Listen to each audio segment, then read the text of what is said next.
pick a number somewhere between $3,500 and 34,000, because we can round, and because this chart is a month old or so. And I believe that $200 per ounce figure is a very attainable figure in a rush, and there is a rush that's coming. Can central banks orchestrate a collapse? They could theoretically. It's possible. I'm saying if a light went off in Jay Powell's head and he says, you know what, this inflationary system, it's going to destroy everyone. I got to end it now. And what I'm going to do is I'm just going to stop printing money. I'm going to sell all the bonds that are on my balance sheet, and I'm going to crash the bond market, and all the banks are going to collapse. And then, but then what would happen to him? He would get lynched. Please subscribe to our channel and activate the bell icon for timely updates. Gold's trajectory today is being shaped by forces both visible and hidden. The distortion of inflation data, the manipulation of official statistics, and the relentless expansion of currency supply have created conditions that echo past crises, only on a much larger scale. Negative real interest rates, regardless of whether measured by official CPI or alternative methods, continue to erode trust in the monetary system. History shows us that when real rates plunge, gold enters powerful bull markets. With central banks now positioned for deeper and deeper rate cuts, the setup could hardly be more favorable for precious metals. Mike Maloney, renowned monetary historian and author of Guide to Investing in Gold and Silver, and Rafi Farber, a respected analyst and commentator on global financial markets, break down these dynamics with clarity. They point to how official inflation measures like the CPI or CPI obscure the lived reality of rising costs. By contrast, older measures or blended adjustments reveal just how negative real rates are and why gold's surge has only just begun. The fact that 98% of traders expect rate cuts, with no bets on hikes or even unchanged policy, underscores how one-sided expectations have become. This is the kind of setup where gold transforms from a defensive asset into one with outsized gains in purchasing power. Against a backdrop of manipulated statistics, negative rates, and global uncertainty, precious metals are emerging as the ultimate haven. Now we present the clips from their interview. This is a great return, but the return they're talking about, that this does introduce risk. And so they're talking about something that introduces a counterparty risk on your physical gold. And I see no reason for it when you've got this type of spectacular return. There's nothing else that has done this in that time period. This is huge. And to be able to, I said in my first book, and I think I said it in my second book, that there are these rare moments in history where gold becomes not only the safe haven asset where it's insurance, but it also becomes the asset class with the single greatest gains in potential purchasing power. And we are in one of those right now, and this proves it. I thank you, David Bateman, because you've proven my first book, which I wrote from 2004 to 2007, you've proven me right. To me, you got to pick a number between these two sets of government numbers. This is not something John Williams of Shadow Stats Government Statistics came up with on his own. It's not lunatic conspiracy theory stuff.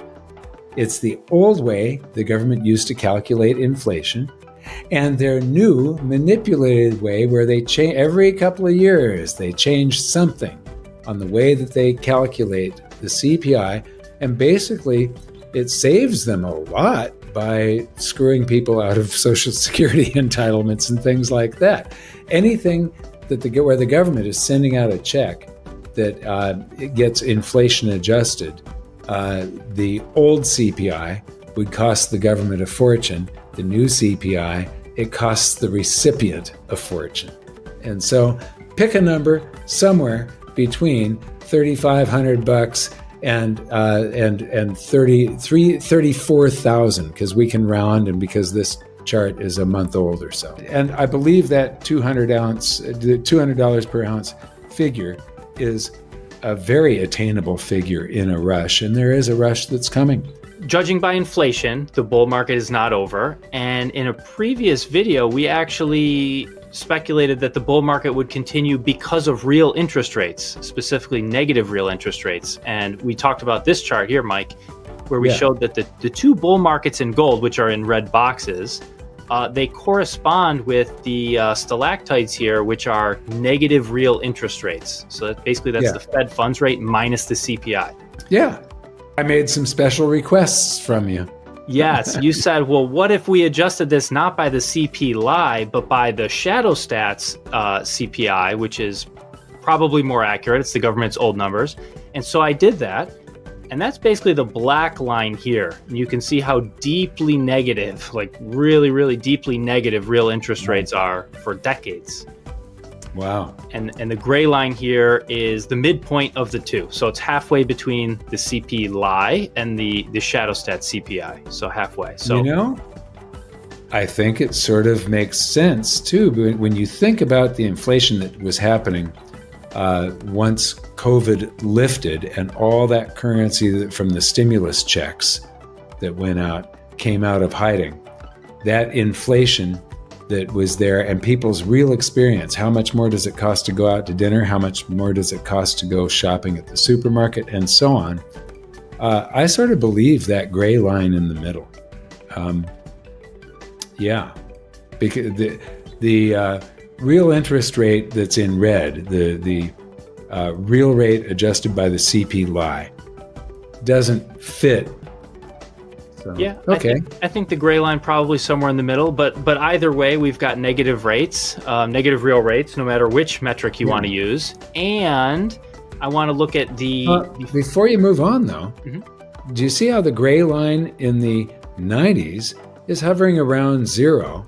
And then where the red box starts is where the gray line dips significantly below zero, right where the red box, that gray line corresponds to the bull market in gold perfectly. And one of the things that we, analyzing so that we could define this for everybody, because I hate tables. I love charts. I hate tables. But there's a column missing, a column of will they leave everything alone? All the way to the right, if there was another column there, that's if they're not going to do a rate cut. So 98% of the market is betting that there's a rate cut. And from then on, the rate cuts get deeper and deeper and deeper. Perhaps I'm pointing the wrong direction for the video. I don't know. But when you get down to next year, nobody is betting that they're going to cut like a quarter point or something. Everybody is betting on some pretty deep rate cuts coming up. So all of there's no bets going up. Every bet is going down.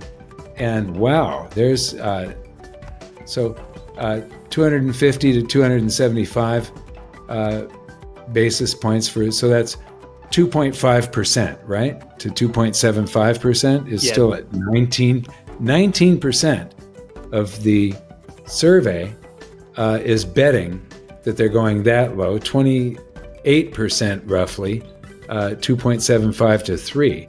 And what's the current rate right now? Right up here between 4.25 and 4.5, but they're probably going to cut it tomorrow. Okay. So yes, to your point, Mike, there should be a column. Ordinarily, there would be a column here, which is, people are betting that the Fed will leave rates unchanged. But that column's not there because there's not a single trader that's betting that rates will stay the same, and there's nobody that's betting that rates will go up at all in the next 15 months. So everyone's betting it's going to go down. It's just a question of how quickly does it go down? How far does it go down? This is so bullish for gold and silver. In one of our last videos, you also presented a chart that I can't remember. I think it was from Tavi Costa. No, it wasn't Tavi Costa. But it showed that every time they do rate cuts, when there's a rate cut cycle, it's rocket fuel for gold. Gold just takes off. So, and gold is already taking off, and we haven't even started the cycle yet. Exactly. Please subscribe to our channel and activate the bell icon for timely updates.